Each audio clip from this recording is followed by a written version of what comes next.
Hey everyone, this is Becky Berg and welcome to this session on one of my favorite routines called Tell Me All You Can. We are just going to put our teacher and learner hat on as we step into these. So tell me all you can. All right, students are sitting on the carpet, their fists are to the chest. Okay, put up a thumb if you can tell me something, and if you have something, keep thinking. What else can you tell me about what you see? Student responses are varied. Some kids will say this is about art tools and children. I know that there are 2 crayons represented on the bar graph. This is a horizontal bar graph. This graph doesn't have a title. The title could be favorite art tools. I know that the favorites for paintbrushes was 4 more than it was for crayons.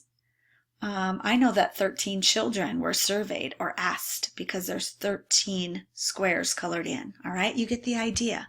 Very open-ended, but yet a variety of responses and vocabulary. All right, here's another one. Tell me all you can. Right? We might just hear, I see 4 tens. I see 4 groups of 10. That's 40. I see 4 times 10. That's 40. I see actually 8 groups of 5 because there's 5 on top or before this dark line, and that would be still 40. Now the next problem I pose is intentional as well. Now tell me all you can. Well, we only see half as many, and half of 40 is 20. I see 4 groups of 5. I see 10 and 10. But hopefully you can see here that if my focus for today's lesson is using what they're good at, times 10, to help them with times 5, this was just a really intentional prompt. Here, tell me all you can. Kids share what they know about this fraction wall, okay? Very open-ended. Tell me all you can. I provide a strategy. We're currently working on division, and I ask them to tell me all they can so that they're making sense of that strategy, so that they're making sense of division. Where do you see it? What do you notice? All right. This is another example of, you know what, this could be used anywhere from kindergarten all the way up through 3rd grade. Now, if I use this with 3rd graders, my intent, my purpose is we're moving into multiplying times 5. So what we're going to see kids do is they'll say, I know there's 25. I see 5 groups of 5. I saw 10 on the top 2 dots plus 10 plus 5 more. The same amount is in each group. All right, you're going to get just a small collection of things from kids, but a powerful one, because they're going to share what they already know about groups of 5, and you're going to build on that. Okay?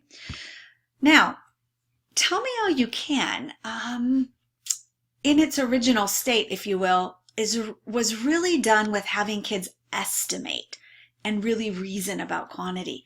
These sentence stems are critical for that. So, especially if we're wanting them to reason without crunching the numbers. The answer is going to be around blank because, the answer is going to be close to, it's going to be between this and that, or it's going to be greater than or less than, right? So those are great sentence stems, even just providing a few of those each time you do these kinds of problems. So sometimes with the tell me all you can, I end that without giving me the answer. I don't want the answer, okay? Sometimes I don't have that as a parameter, but I want you to tell me all you can without giving me the answer, using these sentence stems. All right, so you could write a couple of these on the board. You could print and post. Okay, let me see. I know that the answer is going to be more than 100 because 10 groups of 10 is 100 and it's more than 10 times 10. Okay.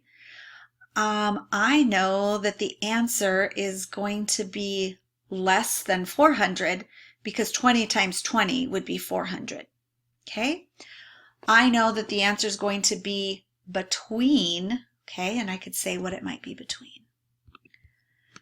Here's a couple more examples. All right? Ooh, reasoning, right, without giving the answer. They're going to really have to think about those benchmarks of a half and a whole. All right, here they're going to have to think about the relationship between adding and subtracting and what they know about some of the benchmarks.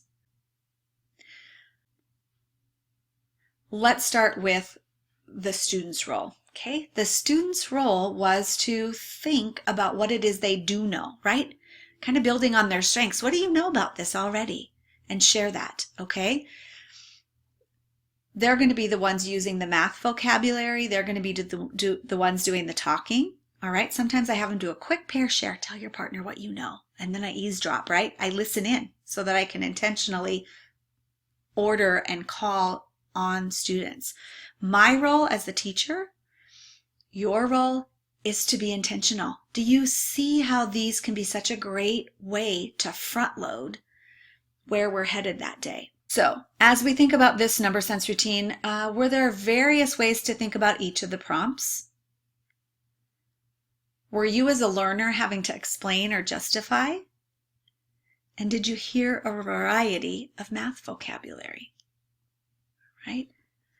So with that being said, coming back to the standards for student mathematical practice, kids are really engaging in many of these mathematical practices, right? The vehicle for any content helps them make sense of the math, right? Super powerful.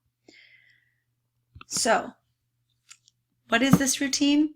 To kind of summarize what we've done, we provide an intentional prompt. Students tell all they can about this prompt, and they're really sharing their reasoning by using terms such as close to, between, greater than, and less than. All right, computing mentally, making estimates, and exploring these relationships among numbers really will help our kiddos with that number sense. All right, so I look forward to you trying this routine with your own students.